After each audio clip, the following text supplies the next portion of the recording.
Hey YouTube, and welcome back to my channel. My name is Caitlin if you're new here. If you're not, thank you so much for stopping back by. My channel is all about my journey through personal finance, and that means budgeting, debt payoff, savings, learning to invest, all of the things that I'm going through. And then I do sprinkle in some like home reno stuff and things like that. I've got some plans for next year for projects we're going to tackle, and I'm going to do my best to actually film them. So yeah, stick around, hit that subscribe button if that sounds cool to you, and we'll get into my video today.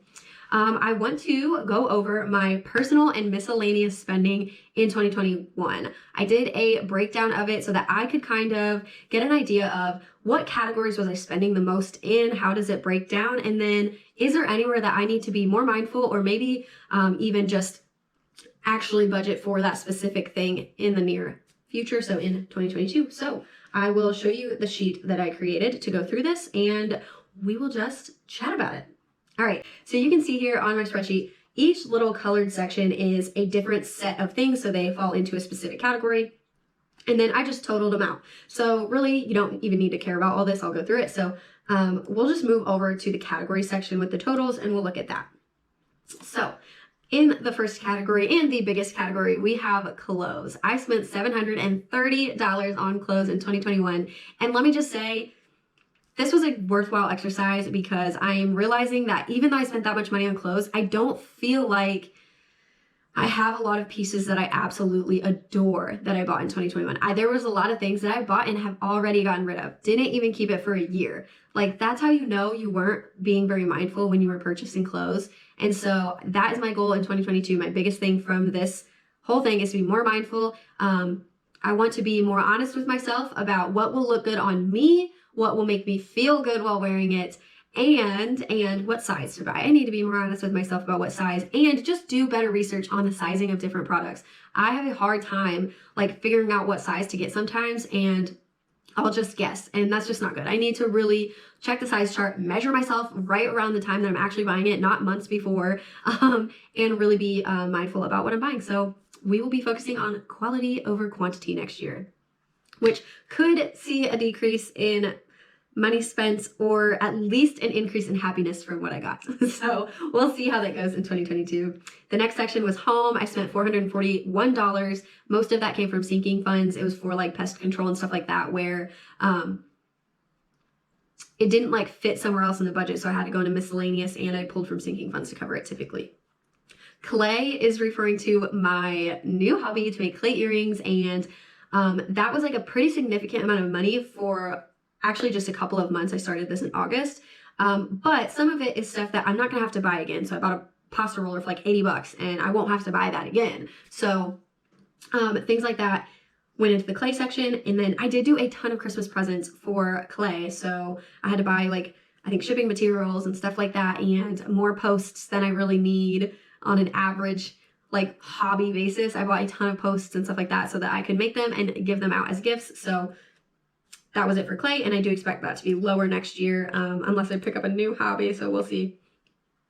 Gifts in general, so this was just like birthdays and just, hey, I like you gifts, stuff like that for, you know, my family and friends, and that ended up being about $260. So next year I am increasing my gift sinking fund per month budget from 15 to 20, which will only amount to about $240 for the year. But I think I can make that work instead of spending $260. So I will try my best to keep my gifts a little bit lower for general gifts like that throughout the year. Maybe make that gifts $20 a month work for it. Because for Christmas, I use my cashback spending and things like that. So fingers crossed that is a good enough plan. We will see.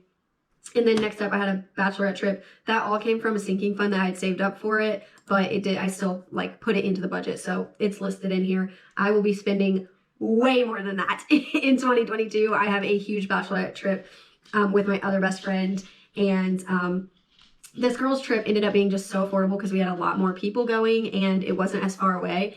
But the other trip is all the way in New Orleans, so I'm very, very excited. I've never been there, and I'm just planning to spend a lot of money so that I can have a lot of fun. So I'm saving up as we go. But anyway, it won't be like an insane amount. It'll be like $1,000 at most, but still. And that includes a flight. So this one we could drive. Anyway, it is going to be higher in 2022.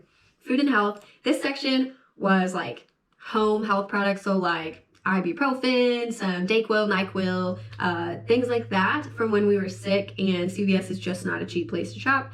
But it says food too, because there was some like random snacks and stuff. And so I am going to try to be a little more mindful and make sure that I do not bust my grocery and food budgets, so that none of that has to go into like miscellaneous and I can keep it chill. And then I had another section for gifts that was just gifts for Travis, my partner.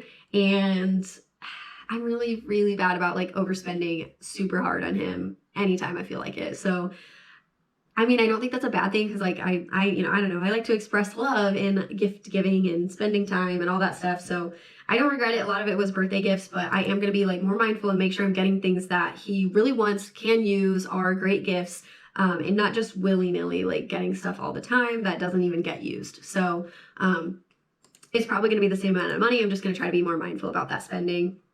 YouTube with some GoPro accessories, which is the little tripod I'm using right now on my GoPro, so I regret nothing. I needed it. Some of the other things though were like Canva subscriptions I forgot to cancel before it ran out of the free month trial, so I'm going to be more mindful about those subscriptions for free trials. But I don't expect to spend very much on like YouTube or like camera, social media stuff at all. Next year, probably almost nothing, if not less than 50. So I hope to see that go down. And then auto, this was like some unexpected auto expenses that didn't really fit somewhere else in my budget, but ended up in miscellaneous. But I do have an auto sinking fund now, so that I started that about halfway through the year after I ran into my one-time cost of like renewing my license plate, and I was like, I really need an auto fund. So I don't expect to see that in miscellaneous at all next year. Finances. This was when I opened an M1 finance account, because I never really planned to do that in 2021, so it just had to come out somewhere. And next year, I do not plan to open any new accounts, so I won't need to be putting this somewhere else. And I have incorporated a line item in my budget for putting money into a brokerage, so I shouldn't have any kind of finances in here. But another thing that was buying the spreadsheets from Laura Miller, that I use for debt payoff and annual financial goal tracking. So I don't need to buy any new spreadsheets either. I've learned a lot, so any new spreadsheets I need, I'll probably just make myself. But yeah, so that's what the finances was, and I don't think I'll have to like have that anywhere near miscellaneous next year. Charity, I don't have a line item budget for this. It's such a sporadic expense. I never know when it's going to happen.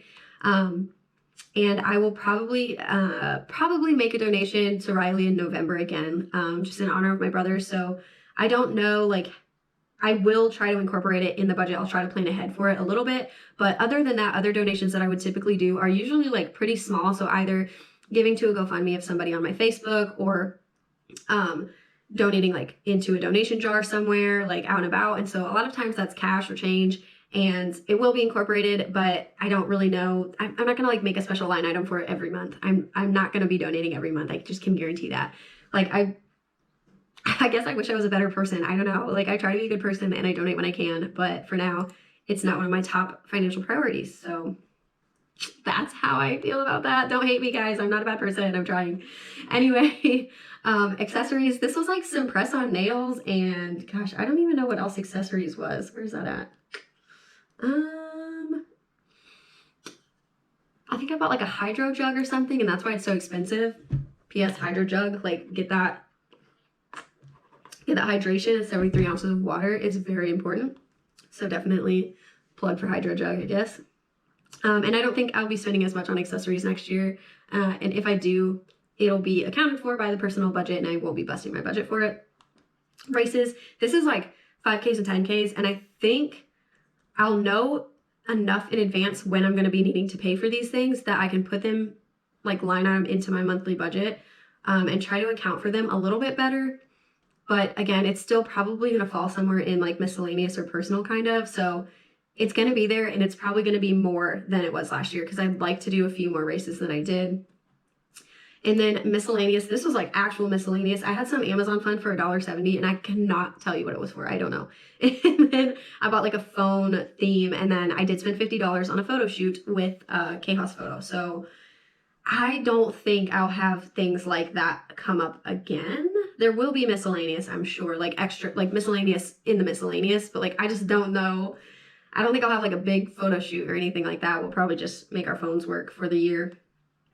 And then Pokemon. I spent too much money on Pokemon Go. That's flat out, I did. I spent too much money on it. I love Pokemon Go. I have no regrets on how much I spent, but I will not be doing that in 2022. I don't play it enough anymore, so it's not really worth it.